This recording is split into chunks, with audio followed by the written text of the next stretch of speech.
Hello and welcome to this episode of Catching the Octopus podcast. And, you know, we tend to get into this space quite often where we're projecting ourselves onto others. And so this can be helpful and it can be unhelpful, right? So one of the ways I feel like it can be unhelpful is we tend to view the people around us from our lens, from what we're capable of. And if you are kind and considerate and empathetic and those sorts of things, then you view the people around you from that lens, like from that generous lens. If you are unfaithful, dishonest, all of those sorts of things, then you generally tend to feel other people are going to be that way as well. Now, where this is unhelpful is if you sit in that kindness space and the empathy space and the honesty space and you bond with someone. Now, you can bond with someone in a romantic relationship, you can bond with someone from a workplace, family, friendships, those sorts of things. So when we've bonded with someone, we tend to be generous with the way that we think about them, with the way that we view them. And every person we know, we create a story about them on who they are. Right. And very often, once the bonding process has happened, excuse me, we tend to miss what they're actually telling and showing us of the reality of who they are. So if they are dishonest and they tend to lie or tell untruths, we will be generous with them and we will think, oh, they're just, it's nothing. They're not intentionally being a dishonest person. It's just this circumstance, et cetera, et cetera. And so we miss the element of them telling us who they are. If they're displayed some element of not being empathetic, we can be generous with them and think, oh, it must be just that circumstance. You get where I'm saying. And how that is problematic, though, is then we will start making excuses for their behaviour. Now, whether we make those excuses externally to other people or whether we make them internally to ourselves to validate the story we've created, it still happens, right? We're still validating that and we're still making those excuses. And we do that for a few reasons. So if we're making excuses to ourselves and to others and we're validating that story that we've created around this person, that means that we are safe, right? Because if we don't really know the person, if we aren't really sure of who they are, if they aren't who we've projected them to be, then that's not safe because that's not familiar to us. And so there's a lot of psychology that goes behind why we do those things. Now, if you step outside and you're an observer, you can see these things clearly when you're not bonded with someone. So you might hear someone telling you a story about their partner or a work colleague, and you'll straight away go, they're manipulating you. They're dangerous. They have the potential to be violent, whatever it might be. And that person will generally go back into, oh, no. The whole, it's not that deep, right? Everything is that deep. And I think we miss that. Everything from governments to societal expectations to geopolitical situations to different views and opinions from propaganda, like everything is that deep. But we've been wired to not look deep because then that affects our perception of reality. And so as an observer, as I was saying, you can look in and you can pick all of this. But once we become bonded, it creates a different lens for us to see those people from within. And unfortunately, there are times where we will look past some of these behaviours and some of these speech patterns that people use, the wording they use, the way they talk about others, the way they talk about themselves, or the way they talk about you. We will kind of look over that, skim over that. And then eventually when they do something that really causes heartbreak within us or we really feel is unjust and unfair, we're in a position of being like confused. Like how would they do that? Why would they do that? And we're in disbelief sometimes too, going, oh, that's so out of character for them, without realizing it that has been their character all along. It's just that we haven't seen it. We haven't been privy to that because of the lens we've put up. Now, this can have a flip side too. If someone is in that space, as I mentioned before, who is looking at the world through their lens and they are untrustworthy and they are unfaithful and they're not very loyal, then they will project that onto you. And you will get accusations from people. Oh, you don't really care for me. You're not going to be there for me. All of those sorts of things. And one, yes, it can be a self-confidence issue. But two, that's usually them telling on themselves, right? They're usually saying to you, well, because I would do this, I now expect that you're going to do this. And this is one of the things that we miss as well. So especially if you're in a carer mode, as myself, and you have got empathy and things like that, we tend to kind of come in to try and help that person. No, that's not true. Try and think a different way. Yes, I do care for you. And it can become a manipulation tactic, even without the other person realizing. Right. So I'm not saying that all the people that do this are bad or evil or trying to get one over you. It's just the way that we're all wired. And sometimes we tend to give people the benefit of the doubt when we shouldn't. And we tend to be generous with people when we probably could be more objective. Now, I'm not saying don't be generous because I love being generous with people, but we could be more objective and that could save a lot of the heartbreak. In a part chat I did this morning, one of the quotes or one of the aspects I left on the bottom was more of a business aspect, but it says, a business doesn't fail due to the people that you hire. The problems in the business and the business causing it to fail are due to the people you don't fire. And so another thing that we come into is once we've bonded with someone, and this is this isn't a societal thing, rather, sorry. This is a evolutionary thing. We need community, right? To feel safe and to survive in our brain. That's what our brain does. So when our brain builds community, we will try everything we can to keep and maintain that community because that is in alignment with our safety. And so once we're bonded with someone, it's even more difficult to be objective and to see these things. Or we might make up this story in our head that, oh, yes, they might treat that person that way, but they're not going to do that to me because we're bonded. Or they might have done that in the past, but they're not going to do that to me because we're bonded. Now, when I bring up things from the past, can people change? 100%. If you had have known me in my teens, early 20s, 30s, even early 40s, you wouldn't recognize the person I am now, right? So we can change and we evolve, but does everyone change? Not really. Right. So most people don't change. And so what we need to do is we do need to be in the here and now. So if we're looking at people from their past behaviors, how are they here and now? Can you see any indication that the aspects from their past behaviors have the potential showing up now? And if they do, yes, you can use those past behaviors as ways to have a look. How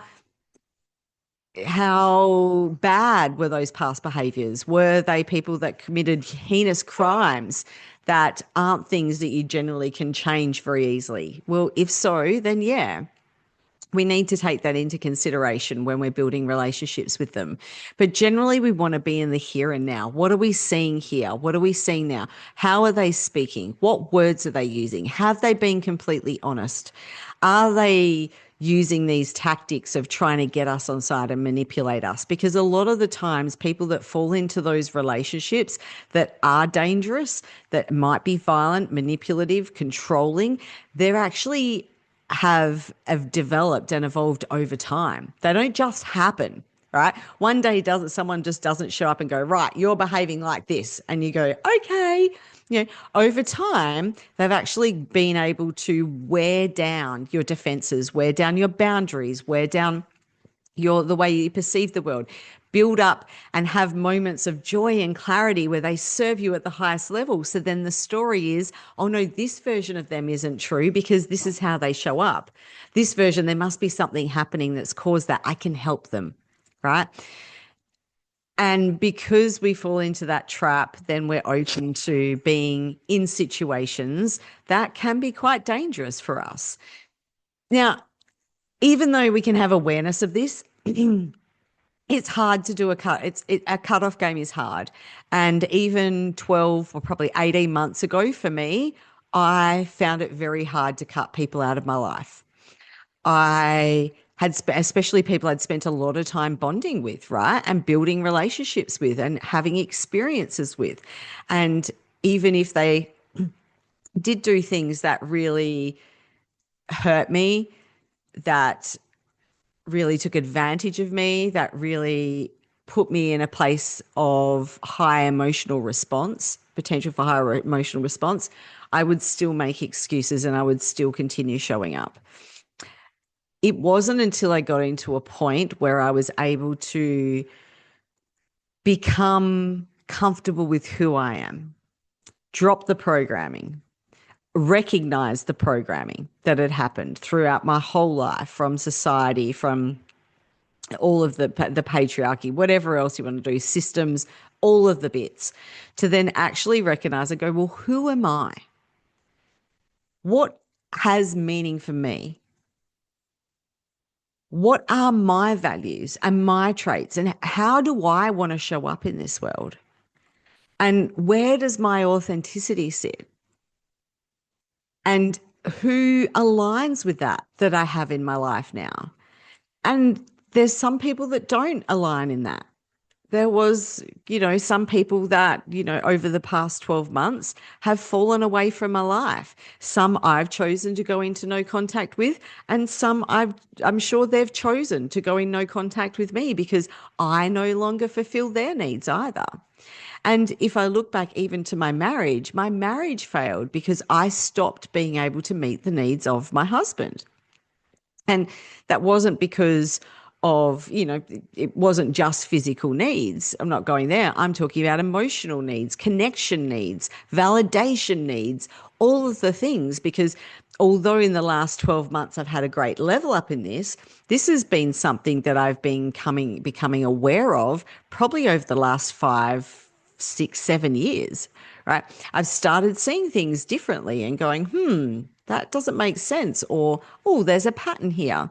And so I would see in the space of my marriage of ways that I was showing up that wasn't authentic to me, but it was how I felt I needed to show up in order to meet the needs of another person. Now, in some instances, that is okay. But if you're losing yourself along the way trying to do that, that's not okay. And I think for me, doing my psychology training was really helpful for me personally, not helpful for my marriage, because within the space of my marriage, it ended up me then starting to question some of the behaviors of the people around me. So I was questioning my behaviors, like, why do I react like that? Why am I expecting that from that person? Why am I not having boundaries? Or why is that important to me? Right. And then I started having the same questions for other people. And I would say, are you saying that? Are you upset with me to me because I didn't behave in the way that you wanted me to?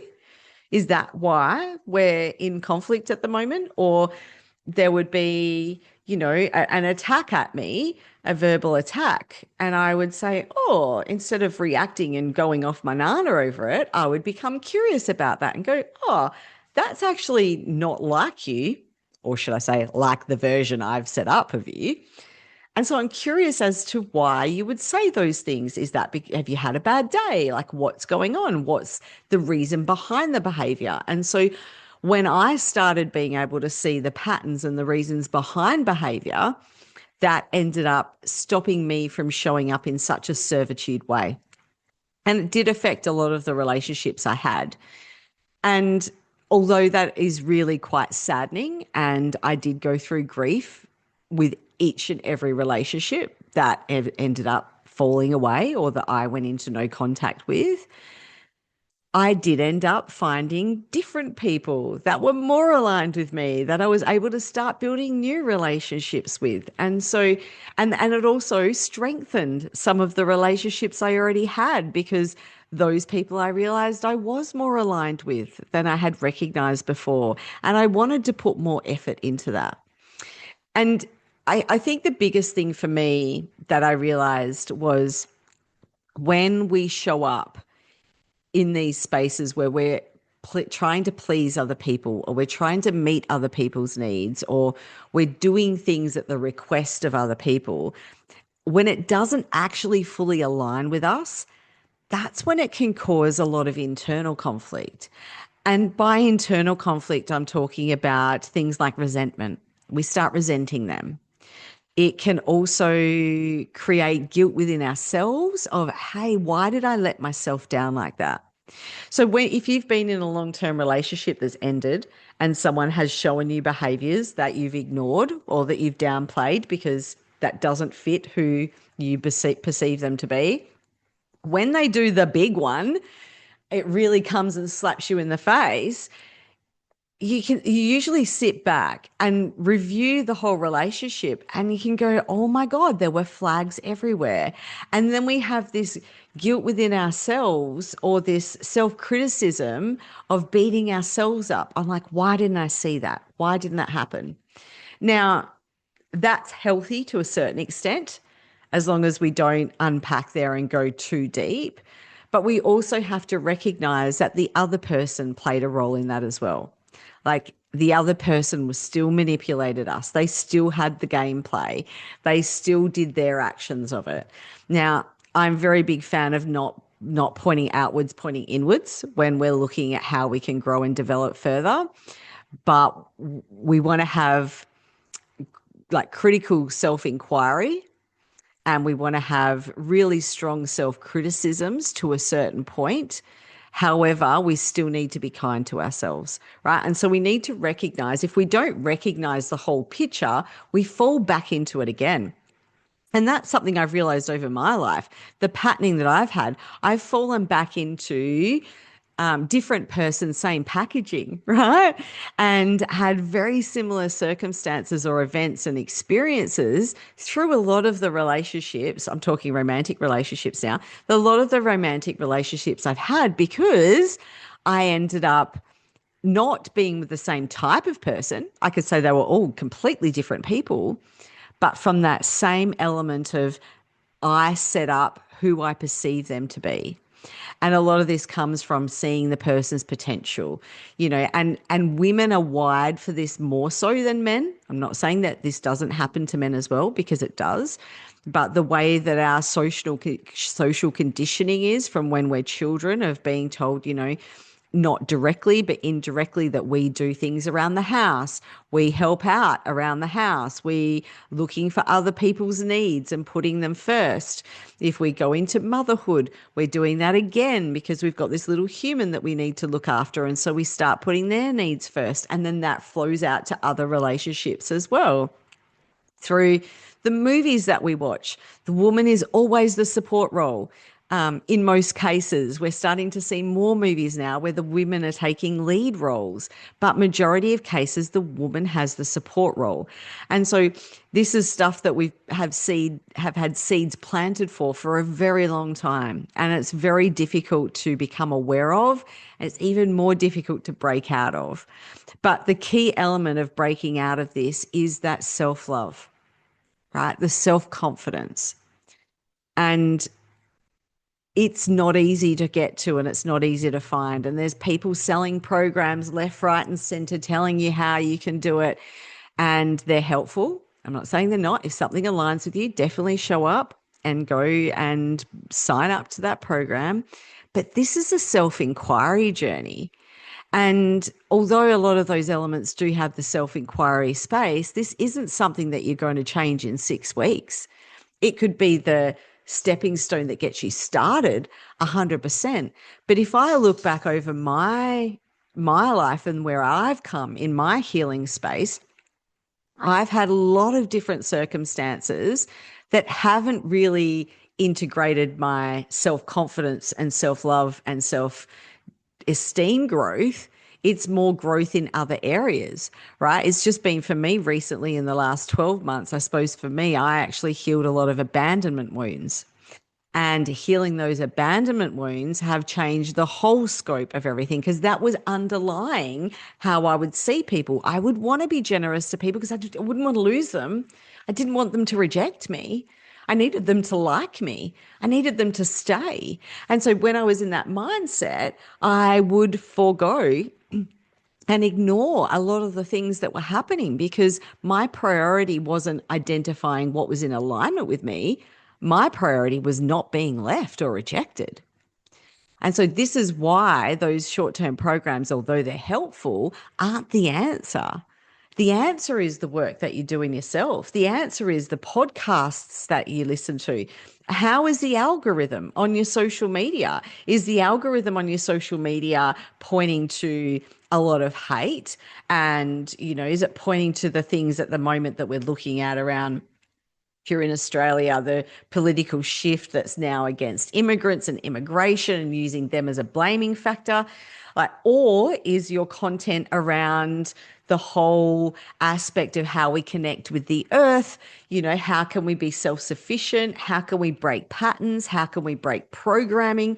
Because if that's your algorithm, then double thumbs up, you're going to get there. But if your algorithm is more about blaming everything externally and continuing to feed that program, then you're going to start looking and blaming things externally. It's going to be the other person's fault. How dare they do that to me? Yes, that's true. That is correct. But they did that to you because you allowed them the space to do that to you. Now, as I said, I don't want you to self-blame when it comes to people that are evil and then take you into relationships that are completely abusive. That's not on you. But coming out of those relationships, what is on you is how you step forward from that and how you then start to recognize what you could have taken from that to make sure you're not in that situation again. And for me, I was in relationships that had coercive control, that had other controlling elements, manipulation elements, all of that sort of thing. I was never physically struck in any of my relationships, so I'm very grateful for that. But there was still a lot of psychological stuff going on. And even when I tell people stories, they're like, oh, I'm surprised that would happen to you. This is the thing. It isn't the person that it happens to. It's the way that the system just starts chipping away at us and our self-confidence. And although I would show up in a very confident space, my priority a lot of the time wasn't me. So when I was in a relationship, my priority was the relationship and the other person. That's the mistake that I made. And so changing that shift and making a shift in that is, I know what's going to make a difference. Now, I haven't been in a relationship since I've had that shift, so I don't know what it's going to look like. And, I have to be open to the fact that I may not be in another relationship because of the way that relationships are built. Because when you talk to anyone, they go, relationships only last if you make sacrifices, the relationships only last if you do this. And I think for myself, I've made so many sacrifices for my relationships in the past that I'm actually not prepared to forego who I am now for someone else. And I feel like relationships need to be symbiotic. They need to feed off each other. They need to support each other and grow each other. And if there's someone that you need to make a sacrifice for, then maybe that's not in alignment with you. And so this isn't, now I'm shifting not just from romantic relationships. This is also going into my friendships, my business connections and relationships, my family relationships. If I'm not feeling like we're bouncing off each other and actually being symbiotic in that space, then maybe that's not aligned with me, and that's okay. And being able to heal those rejection wounds and those abandonment wounds allows you to move into a space to go, oh, if this falls away, it falls away. It is what it is meant to be. And also moving into more of a spiritual element of understanding that everything is exactly as it's meant to be, that I'm not here to control the things around me. I'm just here to control the way I experience the things around me in the way that I feel, think, and behave. They're the only three things I have control over. And so for me, my life is built up on how I control how I experience those things.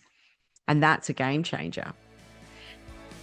So I hope you've got value out of this episode, and I look forward to serving you again in our next episode.